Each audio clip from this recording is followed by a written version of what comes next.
Tak terima pacarnya dibandingkan dengan Sule, Natalie Holzer sebut beda jauh. Natalie Holzer kini tengah disorot publik lantaran kerap memamerkan hubungan asmaranya setelah resmi bercerai dari Sule. Kini, Natalie Holzer kembali memamerkan kekasih barunya bernama Yogi Ilham. Natalie Holzer kerap memamerkan kemesraan dengan Yogi Ilham, meski kini keduanya tengah LDR. Hubungan asmara Natalie Holzer dengan kekasih barunya ini memantik komentar beragam dari warganet. Bahkan tak sedikit yang membandingkan Yogi Ilham dengan mantan suami Natalie Holzer, Sule. Hal ini membuat Natalie Holzer meradang dan memberikan pendapatnya. Janda satu anak ini meminta warganet tak membanding-bandingkan kekasih barunya dengan masa lalunya.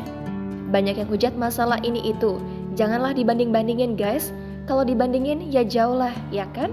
Jangan dibandingin sama yang dulu, kalau dibandingin ya jauh lah, jauh banget, kata Natalie Holzer dilansir pada Kamis 24 Agustus.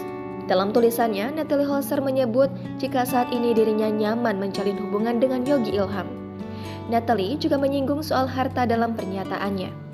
Cuma kan di sini kan yang dicari nyamannya tuh, bahagianya, masalah harta bisa bareng-bareng, kerja bareng-bareng, semuanya bareng-bareng, ucapnya lagi. Menurut Natalie, baik kekasihnya ataupun masa lalunya memiliki kelebihan masing-masing yang tak bisa dibandingkan.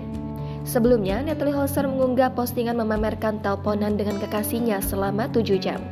Ia juga mengunggah foto mesra dengan kekasih barunya dan memanggil dengan sebutan sayang. Diketahui, kedekatan Natalie Holzer dan Yogi Ilham bermula ketika keduanya kerap kolaborasi konten.